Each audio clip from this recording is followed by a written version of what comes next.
Hello, welcome back to Learn Bridge presentation again.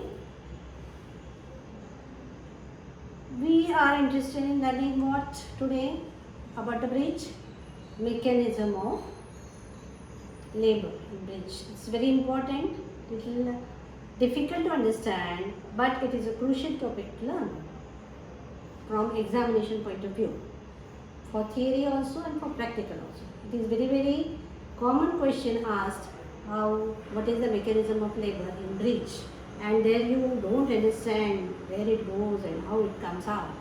So pay attention carefully to this video. Fine. Here diameter of engagement is intertrochanteric diameter, and the mechanism we'll compare it with the face, vertex.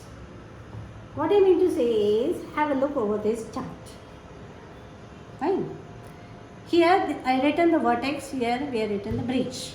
This is how the patient delivers in vertex, this is how the patient delivers in bridge. The first movement which occurs in a well flexed head, means when the head it is vertex presentation, is increase of flexion, right?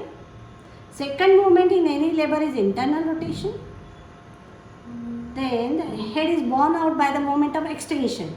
Here it was increase of flexion, comes out with the moment of extension, reverse effect. Restitution. Lastly, last movement in any labor is external rotation of leading part. What is the leading part? Occiput.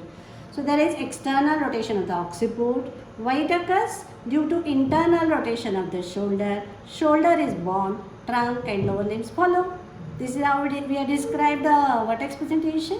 Now, let us compare bridge presentation with the vertex. Then we can learn and remember it easily.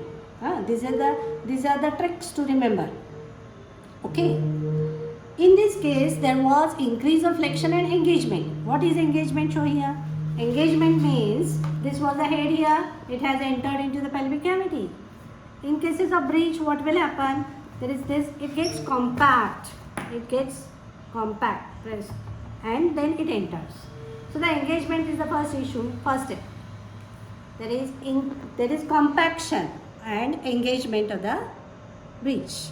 Second movement is internal rotation of anterior hip. We have learned the denominator in bridge presentation is sacrum. So I describe four position in relation to the sacrum. However, I describe the labor in relation to the anterior hip. Anterior hip is leading part. So what part of the bridge is anterior hip? This part is the anterior hip. This part is the anterior hip because it is anteriorly placed in relation with the pelvic cavity.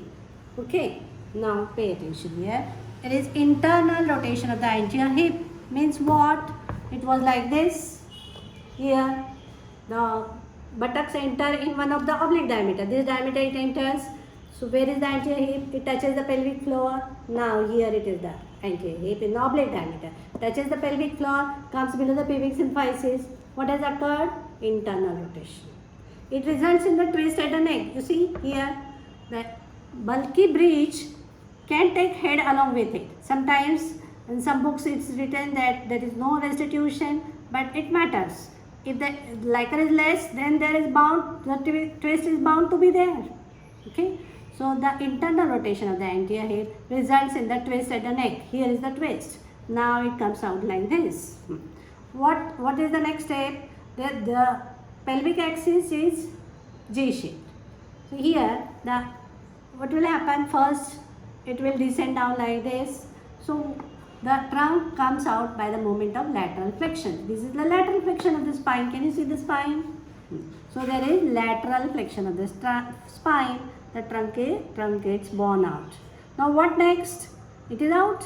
Whole of the trunk is out. It falls like this. What has happened? There is undoing of the twist at the neck.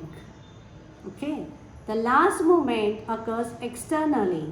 What is that movement? External rotation of the anterior hip. This is the anterior hip. It has come out. But still, I will stick up to the leading part because I had decided in the beginning only I will describe the labor in relation to the anterior leading part. So, leading part is anterior hip. Anterior hip goes away from the midline. Like this. It was borne out like this way. Then restitution. Then it turns this way. So, the back is in front. What is this movement? It goes away from midline. So it is external rotation of anterior hip. It occurs due to internal rotation of occiput. Pay attention here now. Dekho. The anterior hip is in the midline. This is sagittal suture. This is the occiput. Enters into the oblique diameter. Now, when there is occiput touches the pelvic floor, it moves towards the midline, comes below the pubic symphysis. So what has happened to the occiput? Internal rotation of the occiput results into external rotation of the anterior hip, but the head is born with this movement. This is how the head gets out by the movement of flexion. You see, there is a pressure over the uterus. Lower down you see here. Can you see the face? Face. Then what part of the head will come out? Brow. And lastly, the vertex come out. So this movement of the head is flexion. So in the examination, if we ask you what is the movement by which the head is born in breech presentation, say it is the movement of flexion. Okay. We'll recollect it again in short 10 minutes. So in the examination, you have to speak out only 5 sentences. What are they? First movement. Pay attention. First movement is compaction and engagement. Biotrochanteric diameter enters into the oblique diameter of the pelvis. Second movement is internal rotation of the anterior hip, as it is a leading part, with the twist at the neck. Next, the trunk is borne out by the movement of lateral flexion. Next, there is restitution, undoing of the twist at the neck. Lastly, there is external rotation of the anterior hip. It occurs due to internal rotation of the occiput. Occiput comes below the pubic symphysis. So here, occiput comes. It occurs due to internal rotation of the occiput. Occiput comes below the pubic symphysis. This side, head is borne out by the movement of flexion. So what is the part I'll see first? Face, brow, vertex. That is how you should describe the labor in cases of breech presentation in the examination. Only 4, 5 or 6 sentences you have to utter. Try to pay attention. Go on handling the dummy pelvis every now and then. So you become expert. Once you understand the principle, you can tell it in the examination in a systematic way. Okay. Next time we'll learn about the management of breech presentation in labor. Okay. Thank you.